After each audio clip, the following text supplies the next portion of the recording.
നമസ്കാരം സുഹൃത്തുക്കളെ, ഞങ്ങളുടെ പുതിയ വീഡിയോയിലേക്ക് ഏവർക്കും സ്വാഗതം. കോട്ടയം, പത്തനംതിട്ട, കൊല്ലം ജില്ലകളിൽ ഏറ്റവും കൂടുതൽ കൃഷി ചെയ്യുന്നത് റബ്ബറാണ്. അതുകൊണ്ട് ധാരാളം റബ്ബർ തോട്ടങ്ങൾ നമുക്ക് ഈ പ്രദേശങ്ങളിൽ കാണാൻ സാധിക്കും. റബ്ബറിനെ ആശ്രയിച്ചാണ് പല കുടുംബങ്ങളും ജീവിച്ചു വരുന്നത്. ഈ ജില്ലകളിലെ വരുമാനം എന്ന് പറയുന്ന റബ്ബർ കൃഷിയിൽ നിന്നുള്ളതാണ്. റബ്ബറിൻ്റെ വില കൂടുമ്പോൾ അവരുടെ ജീവിതശൈലി കൂടും. റബ്ബറിൻ്റെ വില ഇടിയുമ്പോൾ സാമ്പത്തിക വ്യവസ്ഥയ്ക്ക് ഇടിവും സംഭവിക്കുന്നു. റബ്ബർ വെച്ച് പിടിപ്പിച്ച് തടി പാകമാകുമ്പോഴാണ് ടാപ്പിങ്ങിന് വിധേയമാക്കുന്നത്. അതിനുശേഷം കിട്ടുന്ന പാല് ശേഖരിച്ച് വെച്ച് റബ്ബർ ഷീറ്റാക്കുകയോ അല്ലെങ്കിൽ പാലായിട്ട് വിൽക്കുകയാണ് ചെയ്തത്. ഒരു റബ്ബർ തോട്ടത്തിലെ പാലിൻ്റെ ലഭ്യത കുറയുമ്പോഴാണ് തടി വെട്ടിമാറ്റപ്പെടുന്നത്. തടി മൊത്തത്തിലെടുക്കുന്നവർ ഇത് വീണ്ടും 2 വർഷത്തേക്ക് അവർ ഈ മരം കടുംവെട്ടിന് വിധേയമാക്കുന്നു. അതിൻ്റെ ഫലമായിട്ട് ആ ഓരോ റബ്ബർ തടിയിൽ നിന്നുള്ള പാല് മൊത്തത്തിൽ ഊറ്റിയെടുക്കാനായിട്ട് സാധിക്കും. അതിനുശേഷമാണ് ഈ കാണുന്ന രീതിയിൽ ആ തോട്ടത്തിൽ നിന്ന് റബ്ബർ വെട്ടിമാറ്റുന്നത്. പഴയ കാലത്ത് കൈവാള് കൊണ്ടും മഴ കൊണ്ടുമാണ് തടികളെ വെട്ടിമാറ്റിയിരുന്നെങ്കിൽ ഇന്ന് മെഷീൻ വാളിൻ്റെ സഹായത്തോടുകൂടി മെഷീൻ്റെ സഹായത്തോടുകൂടിയൊക്കെയാണ് തടികൾ വെട്ടിമാറ്റുകയും ലോഡ് ചെയ്യുകയും ചെയ്യുന്നത്.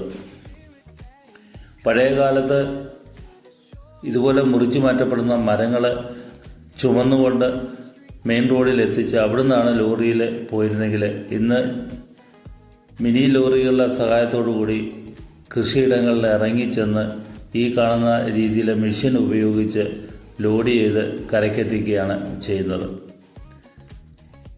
ധാരാളം തൊഴിലാളികളെ കഠിന പ്രയത്നം കൊണ്ടാണ് ഈ ലോറികളിൽ ലോഡ് ചെയ്യപ്പെടുന്നത്. ഈ വരുന്ന ചെറിയ ലോറിയിലെ തടികളെ വലിയ ലോറിയിലേക്ക് മാറ്റുകയും അവിടെ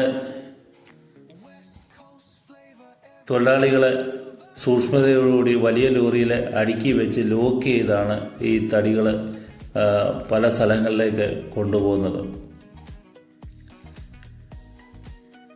ഈ വീഡിയോയിൽ നിന്ന് നിങ്ങൾക്ക് കാണാൻ സാധിക്കും, മിനി ലോറിയിലാണ് ഈ തടി കൃഷിയിടത്തിൽ നിന്ന് കയറ്റി വലിയ ലോറിയിലേക്ക് മാറ്റാനായിട്ട് കൊണ്ടുപോകുന്നത്.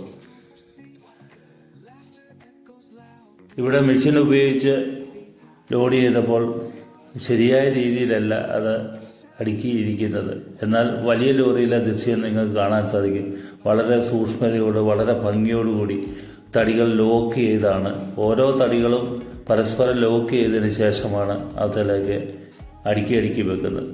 അതിനുശേഷം കയറിട്ട് കെട്ടി ഭദ്രമാക്കിയിട്ടാണ് പെരുമ്പാവൂർ പോലുള്ള സ്ഥലത്തിലേക്ക് പ്ലൈവുഡ് ഫാക്ടറിയിലേക്ക് കൊണ്ടുപോകുന്നത്.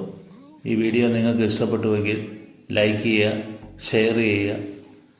ധാരാളം ആളുകളുടെ കഠിന പ്രയത്നം കൊണ്ടാണ് ഒരു ലോഡ് ആയിട്ട് ഇത്തരം ലോറികൾ പെരുമ്പാവൂരിലേക്ക് തിരിക്കുന്നത്. ഈ വീഡിയോ നിങ്ങൾക്ക് ഇഷ്ടപ്പെട്ടുവെങ്കിൽ ലൈക്ക് ചെയ്യുക, ഷെയർ ചെയ്യുക.